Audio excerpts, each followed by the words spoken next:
Selamat pagi Bapak dan Ibu pengajar dan teman-teman sekalian. Pada kesempatan kali ini, saya Gabriel Krisnauni Renata dan teman-teman saya, Bapak Rahina Widiantoro, serta Muhammad Arya Pangestu, akan menyampaikan presentasi mengenai Pancasila sebagai sistem nilai dan etika pendidikan Pancasila. Presentasi ini akan dilakukan secara online melalui Zoom. Semoga Bapak dan Ibu dan teman-teman dapat mengikuti. Sebelum kita mulai, ada baiknya kita mulai dengan pantun terlebih dahulu. Jalan-jalan ke Jakarta, berkunjunglah ke kota tua. Berhitung 1, 2, dan 3, presentasi akan segera kita buka. Pancasila sebagai sistem etika di samping merupakan way of life bangsa Indonesia, juga merupakan struktur pemikiran yang disusun untuk memberikan tuntutan atau panduan kepada setiap warga negara Indonesia dalam bersikap dan bertingkah laku. Pancasila sebagai sistem etika dimaksudkan untuk mengembangkan dimensi moralitas dalam diri setiap individu, sehingga memiliki kemampuan menampilkan sikap spiritual dalam kehidupan bermasyarakat, berbangsa, dan bernegara. Pancasila sebagai sistem etika merupakan moral guidance yang dapat diaktualisasikan ke dalam tindakan konkret yang melibatkan berbagai aspek kehidupan. Oleh karena itu, sila-sila pendidikan perlu diaktualisasikan lebih lanjut ke dalam putusan tindakan, sehingga mampu mencerminkan pribadi yang saleh, utuh, dan berwawasan moral akademis.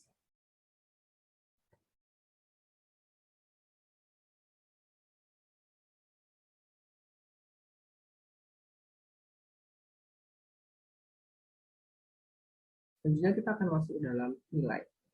Nilai adalah kualitas yang melekat pada sesuatu atau keberhargaan dari sesuatu. Sesuatu bernilai berarti sesuatu yang dipandang berharga dan penting dalam hidup manusia. Macam-macam nilai misalnya, menurut Walter G. Everett, akan masuk dari nilai. Nilai adalah kualitas yang melekat pada sesuatu atau keberhargaan dari sesuatu. Sesuatu yang bernilai berarti sesuatu yang dipandang berharga dan penting dalam hidup manusia. Macam-macam pengertian nilai dari para ahli.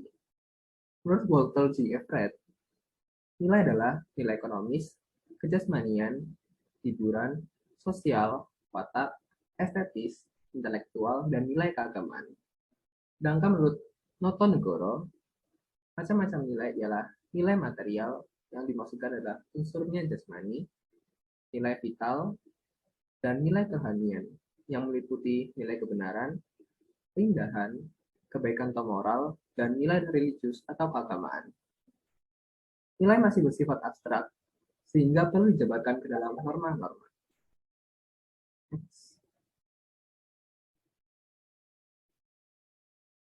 Nilai-nilai dari Pancasila, yaitu jiwa bangsa Indonesia. Yang kedua, kepribadian bangsa Indonesia, dasar negara Republik Indonesia, sumber dari segala sumber hukum, pandangan hidup, moral pembangunan, cita-cita dan tujuan pembangunan bangsa.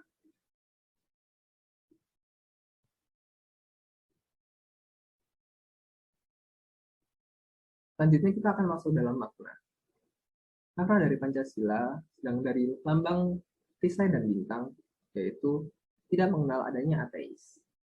Sedangkan lambang rantai memiliki makna yaitu manusia yang bermartabat, yang mengandung nilai, norma, dan moral. Makna pohon beringin yaitu nasionalisme, bukan komunisme. Makna banteng merupakan musyawarah untuk mencapai mufakat. Sedangkan makna yang terakhir yaitu makna padi dan kapas adalah keadilan, yang dimana meliputi distributif, legal, dan komunikatif.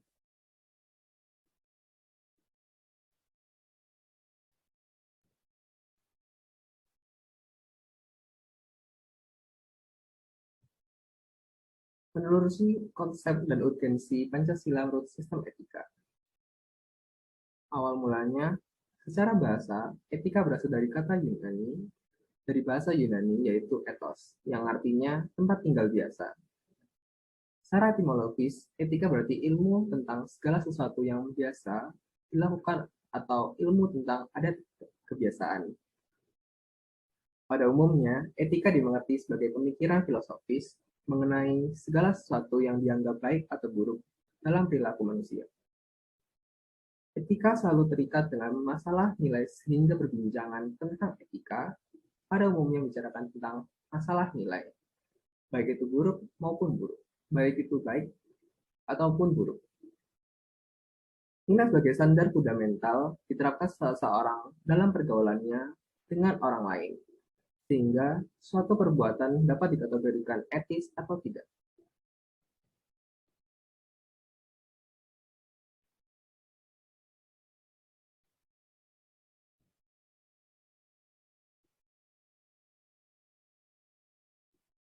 Macam-macam aliran etika. Yang pertama, etika keutamaan, yang memiliki orientasi sebagai keutamaan atau kebijakan, memiliki nilai watak, disiplin, kejujuran, belas kasih, murah hati, dan seterusnya.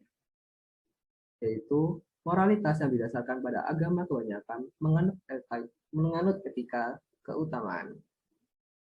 Aliran selanjutnya yaitu teleologis, yang memiliki orientasi adalah konsekuensi atau akibat, yang memiliki nilai kebenaran dan kesalahan yang didasarkan pada tujuan akhir. Aliran etika ini memiliki orientasi pada konsekuensi atau hasil seperti eudaimonisme, hedonisme, dan utilitarisme.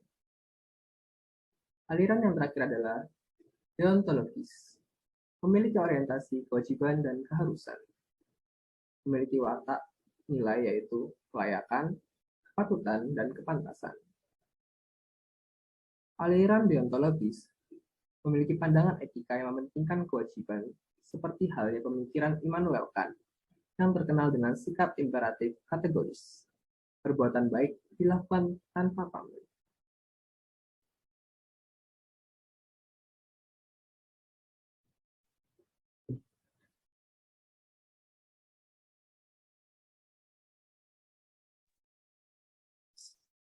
Selanjutnya ada etika Pancasila. Etika Pancasila adalah cabang dari filsafat yang dijabarkan dari sila-sila Pancasila untuk mengatur perilaku dari kehidupan bermasyarakat, berbangsa, dan bernegara di Indonesia. Etika Pancasila juga terdapat 5 nilai yang terkandung, seperti yang pertama spiritual, 2 humanus, 3 solidaritas, 4 menghargai orang lain, dan 5 peduli.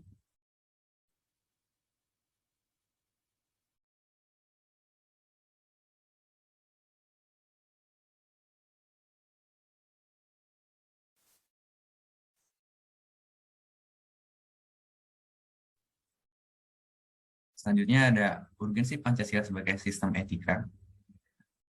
Setiap permasalahan yang dihadapi bangsa Indonesia ada seperti korupsi, terorisme, pelanggaran HAM, ada kesenjangan sosial, ketidakadilan hukum, dan kurangnya kesadaran membayar pajak. Dari semua permasalahan yang dihadapi oleh bangsa Indonesia ini, ada solusi sebagai penerapan etika Pancasila sebagai tuntutan dalam kehidupan masyarakat, berbangsa, dan bernegara.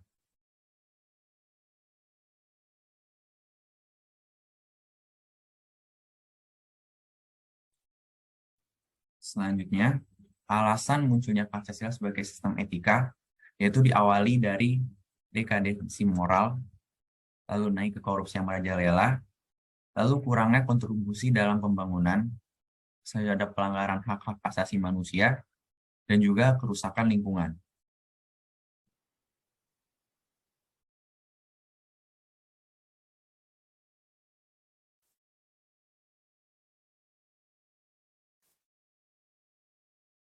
Lalu ada dari menggali sumber historis, sosiologis, politis tentang Pancasila sebagai sistem etika yang diawali dari Orde Lama, yang mana pada masa Orde Lama tersebut masih berbentuk filosofis Grundslag atau Weltanschauung. Lalu dilanjutkan ke Orde Baru, disosialisasikannya melalui penataan Pempa. Selanjutnya dari era reformasi, tenggelam dalam hiruk-pikuk perebutan kekuasaan yang menjurus kepada pelanggaran etika politik.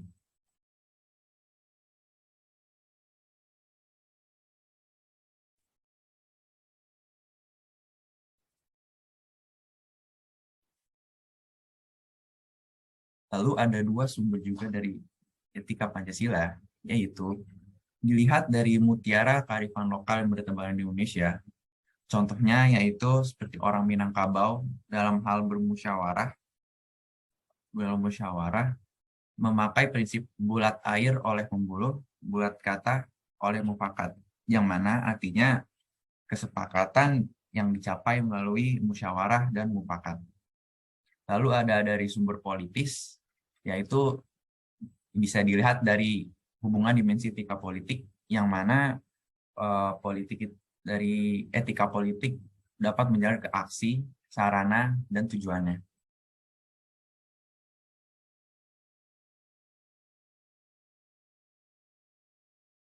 Lalu ada argumen tentang dinamika Pancasila sebagai sistem etika, yaitu diawali dari Orde Lama, yang mana dari Orde Lama tersebut adanya tudingan bahwa Orde Lama dianggap terlalu liberal karena kepemerintahan Soekarno mengalami sistem demokrasi terpimpin yang cenderung otoriter.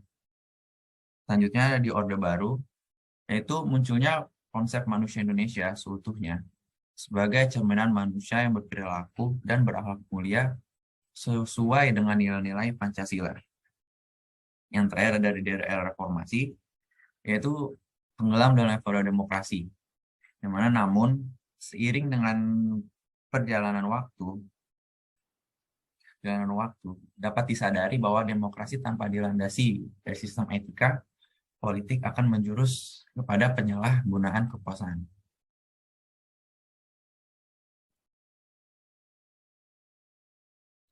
Lalu ada juga tentang argumen tantangan Pancasila sistem etika di Orde Lama, yaitu sikap otoriter dalam kepemerintahan. Dari Orde Baru munculnya KKN, yaitu korupsi, kolusi, dan nepotisme. Lalu ada dari era reformasi, yaitu euforia kebebasan politik.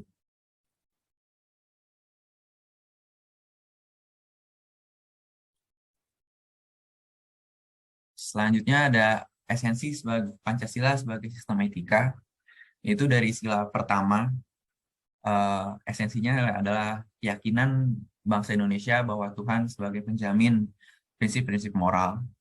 Lalu ada dari sila kedua, itu tindakan manusia yang mengandung implikasi dan konsekuensi moral.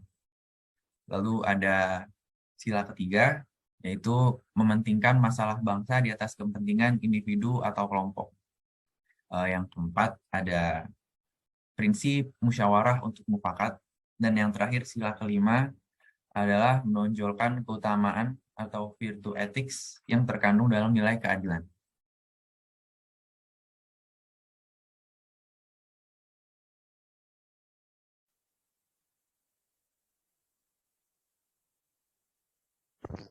Urgensi Pancasila sebagai sistem etika. Yang pertama yaitu sumber moral dan inspirasi bagi penentu sikap, tindakan, dan keputusan yang diambil setiap warga negara.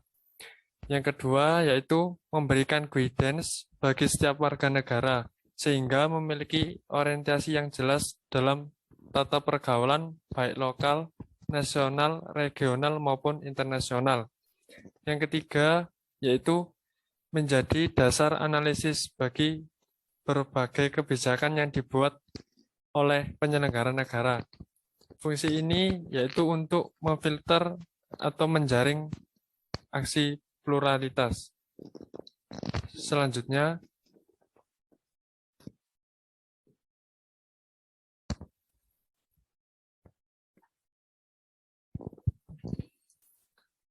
di sini pengertian Pancasila sebagai sistem etika dibagi menjadi dua, yaitu yang pertama, Pancasila sebagai sistem etika adalah cabang filsafat yang dijabarkan dari sila-sila Pancasila untuk mengatur perilaku kehidupan bermasyarakat, berbangsa, dan bernegara di Indonesia. Yang kedua, pentingnya Pancasila sebagai sistem etika adalah untuk menjadi rambu normatif dalam mengatur perilaku kehidupan bermasyarakat, berbangsa, dan bernegara di Indonesia. Next.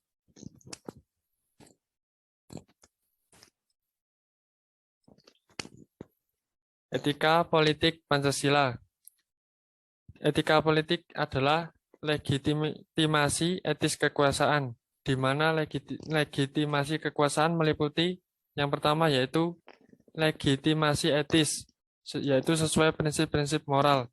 Yang kedua, legitimasi legalitas, yaitu keabsahan kekuasaan. Yang ketiga, moralitas kekuasaan, yaitu sesuai nilai-nilai yang diyakini kebenarannya oleh masyarakat. Yang keempat, nilai sosial berorientasi kepada hubungan antar manusia dan menekankan pada segi-segi kemanusiaan yang luhur. Dan yang terakhir, nilai politik berpusat kepada kekuasaan serta pengaruh yang terdapat dalam kehidupan masyarakat maupun politik. Next.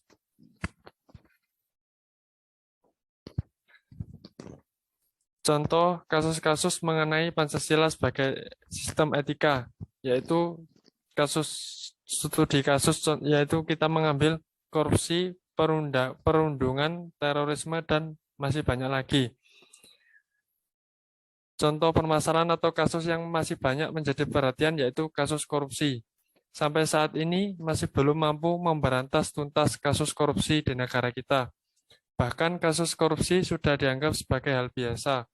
Apalagi para koruptor sendiri tidak merasa bersalah kepada para korban yang dananya telah dikorupsi. Terlebih yang melakukan korupsi pada dana masyarakat atau para pejabat publik. Mengapa korupsi di Indonesia belum dapat diatasi? Salah satu faktornya adalah kurangnya kesadaran terhadap pentingnya menaati peraturan yang berlaku dalam pemberantasan korupsi. Tidak hanya wajib bagi pihak KPK, tetapi seluruh masyarakat negara Indonesia. Hal tersebut dikarenakan sebagus apapun suatu organisasi, misalnya organisasi KPK dalam menangani kasus korupsi, tetapi karena tidak adanya kesadaran beretika, para koruptor permasalahan korupsi akan terus ada di negara kita.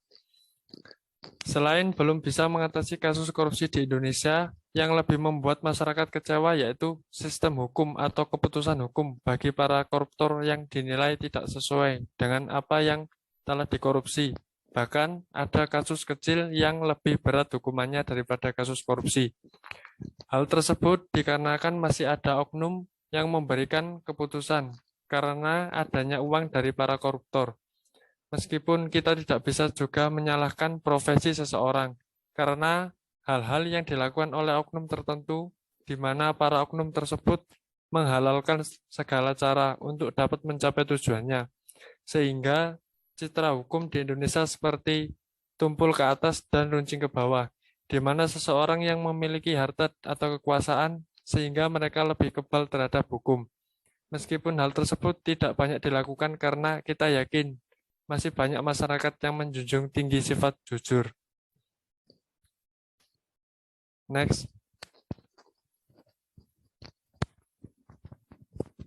Kesimpulan dari presentasi pada pagi hari ini yaitu yang pertama, Pancasila dan etika adalah dua hal yang tidak dapat dipisahkan karena merupakan suatu sistem yang membentuk satu kesatuan yang utuh, saling berkaitan satu dengan yang lain, yang dijadikan pedoman dalam kehidupan bermasyarakat, berbangsa, dan bernegara. Kesimpulan yang kedua yaitu implementasi Pancasila sebagai sistem etika dapat terwujud apabila pemerintah dan masyarakat dapat menerapkan nilai-nilai yang ada dalam Pancasila dengan mengedepankan prinsip keseimbangan antara hak dan kewajiban. Bis datang dari Magetan. Biar kenyang tak lupa mampir makan. Selamat pagi kami ucapkan, semoga harimu semakin menyenangkan. Terima kasih dari kelompok kami, mohon maaf bila ada salah kata. Terima kasih. Wassalamualaikum warahmatullahi wabarakatuh.